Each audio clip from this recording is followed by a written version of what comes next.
এইবাৰ ধুবুৰী জিলাৰ চাপৰত লাভ জেহাদৰ ঘটনা সংঘটিত হৈছে। এজন মুছলমান যুৱক নাম মইনুল হক।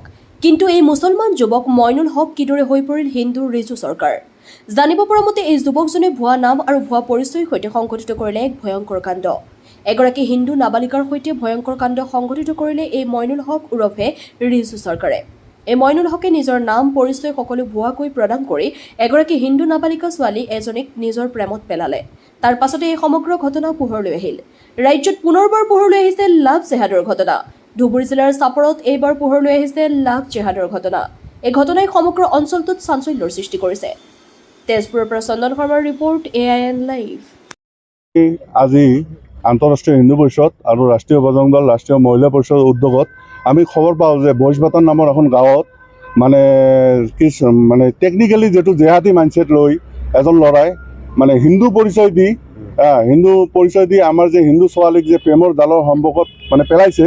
আমি এইকাৰণে আমি আহিছোঁ আজি, আৰু আমি শালকচা আৰক্ষী থানাতো আহিছোঁ এজাহাৰ দাখিল কৰিবলৈ। আৰু ছোৱালীজনী মাইনৰ ছোৱালী, কিন্তু মানে ল'ৰাজনে ঘৰত এনেকুৱা কৰিছে যে ল'ৰাজনে ছোৱালীজনৰ ঘৰত CC কেমেৰা লগাইছে, তাৰপিছত আৰু কিবা কিবি লগাইছে, ঘৰৰ চাৰিওফালে CC কেমেৰা লগাইছে। যি মানে লাভ জেহাদী, যি মানে ক্ৰিমিনেল মাইণ্ড ল'ৰাজনৰ, আমি দেখি খুবেই অচম্ভত হৈছোঁ।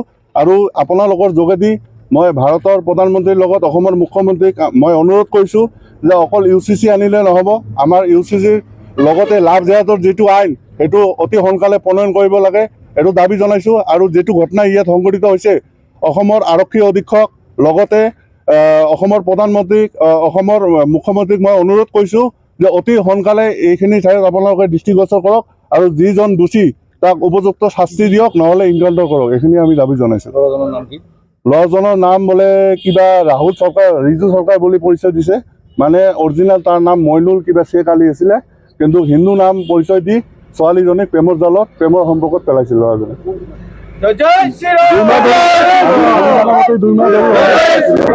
ঘৰত 2 মাহ ধৰি আছিলে, 2 মাহ ধৰি ল'ৰাজনে নিজৰ পৰিচয় লুকুৱাই ছোৱালীৰ ঘৰত আশ্ৰয় লৈছিল, 2 মাহ ধৰি আছিলে। আৰু মাকৰ পৰা কি টকা পইচাও লৈছিলে, কিবা 2 লাখ টকা লৈ কিনে পইচাটো মাৰি দিছে নে কিবা কৰিছে। আৰু কেনেকে ঘটনাটো উদ্ঘাটন হ'ল চাওক, ইনষ্টাগ্ৰামৰ পৰা লগ পাইছে ছোৱালীজনী।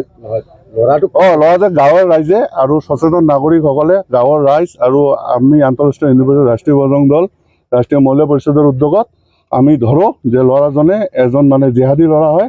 ইয়াৰ উদ্দেশ্য আছিলে পৰিয়ালটোৰ ওপৰত কিবা ক্ষতি কৰাৰ কাৰণে। সেইকাৰণে গাঁৱৰ ৰাইজ আৰু আমি সহযোগ কৰি ল'ৰাজনক ধৰি আৰক্ষীক গতাই দিওঁ। কিন্তু ইতিমধ্যে ল'ৰাটোক জেল হাজতলৈ প্ৰেৰণ কৰিছে। হয়, ল'ৰাটোক জেল হাজতলৈ প্ৰেৰণ কৰিছে, কিন্তু কালি যিটো আছিলে, কালিৰ FIR-টো অলপ নৰ্মেল আছিলে। আজি আমি আৰু ফেমিলিৰ লগত আলোচনা কৰিলোঁ। তাৰ মাকে ক'লে যে ল'ৰাজনে ইমান দিন হিন্দু বুলি জানিছিল, কিন্তু আচলতে ল'ৰাজন হিন্দু নহয়, মুছলমান ল'ৰা হয়।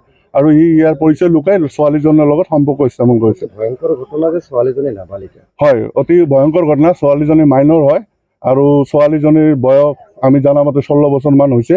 সেইকাৰণে মই অনুৰোধ কৰিছোঁ অসম আৰক্ষী অধীক্ষকক আৰু লগতে অসমৰ মুখ্যমন্ত্ৰীক, আপোনালোকে প্লিজ এইখিনি বিষয়ত দৃষ্টিগোচৰ কৰক, কাৰণ এনেকুৱা জেহাদী আমাৰ সমাজত থাকিব নালাগে। আৰু অতি সোনকালে লাভ জেহাদ আইনখন প্ৰণয়ন কৰক, নহ'লে এনেকুৱা জেহাদী দিনক দিনে ভয়াৱহ ৰূপত এনেকুৱা ঘটনা বৃদ্ধি পাই আছে। আৰু এনেকুৱা মানুহক অতি সোনকালে চিনাক্ত কৰি ইনকাউণ্টাৰ কৰক। এইখিনি দাবী জনাইছোঁ।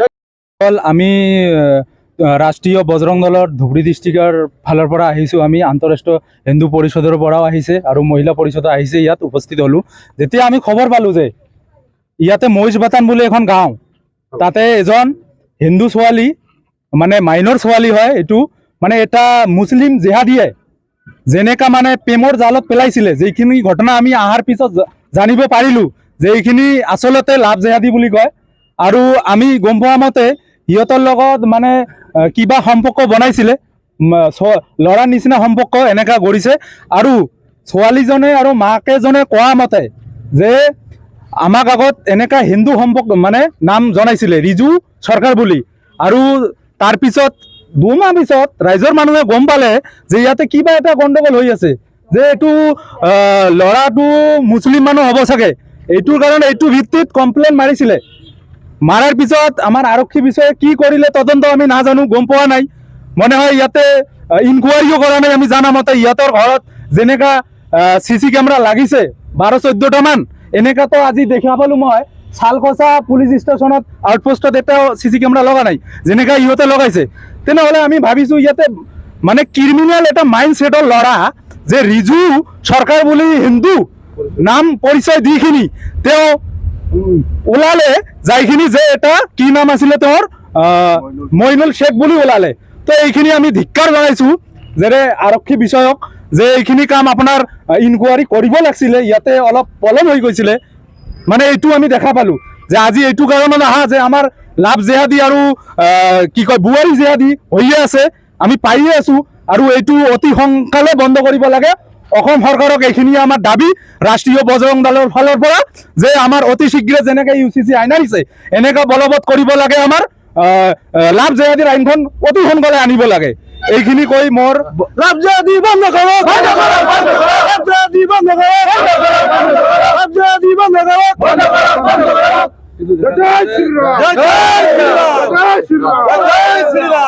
দেখা পোৱা গৈছে, কিন্তু যেতিয়া ল'ৰাটোক কিন্তু ইতিমধ্যে জেল হাজতলৈ প্ৰেৰণ কৰিছে। এতিয়া আমি আহিলোঁ ছাৰৰ ওচৰত দৃষ্টিগোচৰ কৰিলোঁ যে কি কি লাগিছিলে, এইটো ভিত্তিত কোনটো ভিত্তিত লৈ গৈছে, গাঁৱৰ মানুহৰ ভিত্তিত কমপ্লেইনৰ ভিত্তিত লৈ গৈছিলে। কিন্তু এনেকৈ নহয়, তাত জানিব লাগিছিলে, ইনকুৱাৰী কৰিব লাগিছিলে শালখচা আৰক্ষীৰ, কিন্তু এইটো কৰা নাই। আমি জানা মতে দেখা পালোঁ যে ক'লে যে এইখিনি হোৱা নাই, কাৰণ কমপ্লেইন আহিছে, মাকৰ কমপ্লেইন অহা নাই। তেতিয়া আমি গ'লোঁ, যাইখিনি তাৰ ঘৰত আমি তাৰ মাকৰ লগত কথা পাতিলোঁ। কথা পতাৰ পিছত আমি গম পালোঁ যে ইহঁতৰ মাক ফুচলাইখিনি মাৰ বেটাৰ সম্পৰ্ক দিখিনি মানে হিন্দু নাম লৈখিনি এনেকুৱা জিহাদ কৰিছে।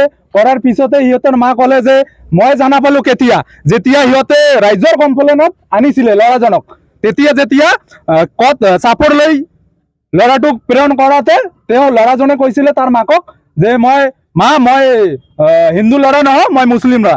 এইখিনি জানা পালোঁ। আৰু জানাৰ পিছত যে এতিয়া শালখচা আৰক্ষীয়ে এই যে ছোৱালীজনীৰ ঘৰত তদন্ত কৰিব গৈছিল নেকি? এতিয়া তদন্ত কৰিব যোৱা নাই। এইখিনি আমাৰ মানে ছাৰক আমি জনালোঁ ভালকে যে ইয়াতে আমি আন্দোলন কৰিব অহা নাই, আৰু যদি ইয়াতে যদি কিবা পলম কৰে আমি থানা ঘিৰ কৰিবৰ কাৰণে একদম সাজু আছোঁ।